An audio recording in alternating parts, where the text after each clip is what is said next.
धुळे तालुक्यातील लोंढनाला गावाजवळ विचित्र अपघातात 5 जण सुखरूप बचावले।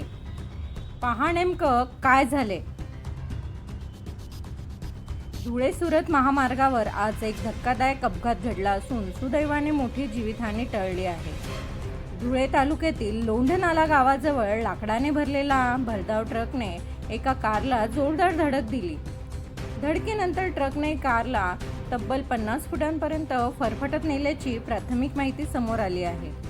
मिळालेल्या माहितीनुसार ही कार धुळ्याहून देवपूरकडे जात होती। कारमध्ये 2 लहान मुले, 2 महिला आणि 1 पुरुष असे 5 जण प्रवास करत होते। अपघात एवढा भीषण होता की कारचे मोठ्या प्रमाणावर नुकसान झाले असून या मोठ्या भीषण दुर्घटनेत कोणतीही जीवितहानी झाली नाही। कारमधील सर्व प्रवासी सुखरूप असून त्यांना किरकोळ दुखापत झाल्याची प्राथमिक माहिती मिळत आहे। घटनेची माहिती मिळताच स्थानिक ग्रामस्थांनी तातडीने घटनास्थळी धाव घेतली। गावकऱ्यांच्या मदतीने कारमधील सर्व प्रवाशांना सुखरूप बाहेर काढण्यात यश आले। त्यांच्या तत्परतेमुळे मोठा अनर्थ टळल्याची भावना व्यक्त केली जात आहे।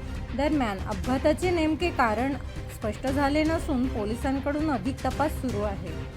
नागरिकांमधील चर्चेमध्ये चालकाने मद्यप्राशन केले होते का याबाबत देखील शंका व्यक्त केली जात आहे। याबाबत पोलिसांकडून पडताळणी सुरू असून लवकरच याबाबत खुलासा केला जाणार आहे। V7 एक्सप्लोरर न्यूजसाठी दिव्येश चौधरी यांचा हा स्पेशल ग्राउंड रिपोर्ट।